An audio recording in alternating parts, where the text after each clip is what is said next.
Hello everyone, welcome to today's lecture. In this lecture, we are going to learn about the array processors. So let's start. So basically, why we are using the array processors? We are using the array processor for speed up the execution of any instruction. So that is why we are using the array processor.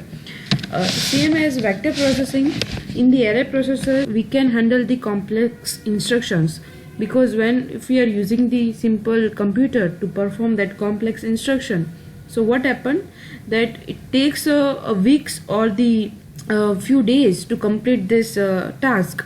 So that's why if we are using the array processors to execute this types of instruction, so we can speed up this process and we can get the results in a lesser time.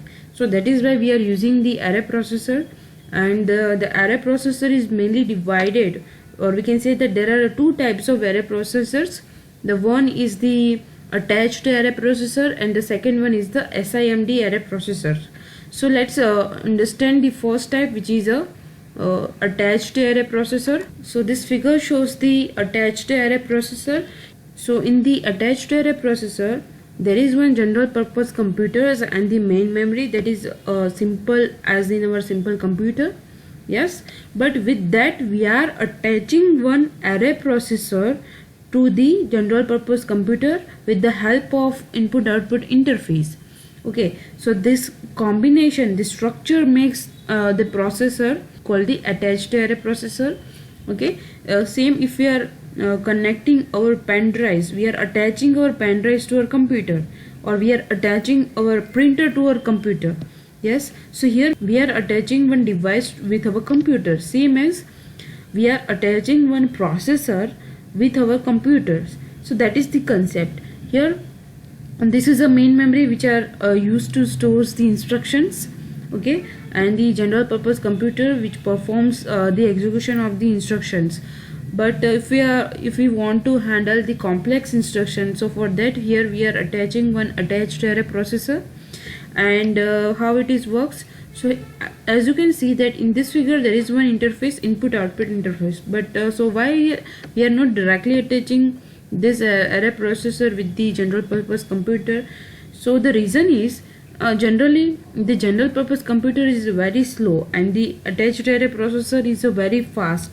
So to maintain the speed between these two processor, we are using one interface that is called the input output interface, so we can maintain the speed of the execution. Here we are using the high speed bus to transfer the instructions to the attached array processor.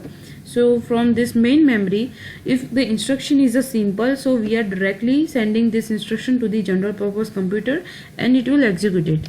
But if you want to perform the complex instruction, at that time with the help of high speed bus, we are giving this instruction to the attached array processor, and this attached array processor now performs the operations and execute those instructions. And with the help of input output interface, it will given this output to the computer, or we can say that the generated output is again given to the high speed bus, and this high speed bus gives this results to the main memory. Now the final result will be stored into the main memory. So that is the concept of the attached array processor. The second one is the SIMD array processor. So here SIMD means single instruction multiple data.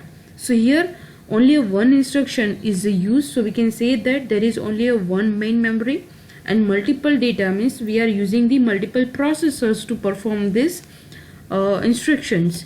So here this figure shows the SIMD array processor, in which there is one master control unit, one main memory, and multiple.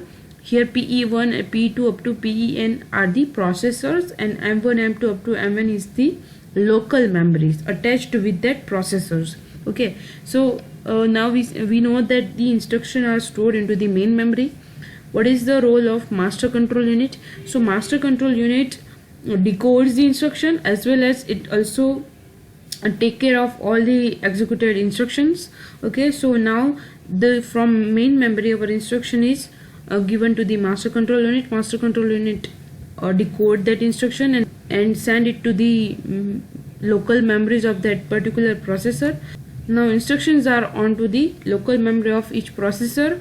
Now this instruction is given into the processor 1, 2, 3 up to so on, and now each processor simultaneously executes the instructions and generates the result, and this result is given to the main memory, so it is directly stored onto the main memory. So this is how the SIMD array processor works. Okay, so that's all about the array processor. Thank you so much.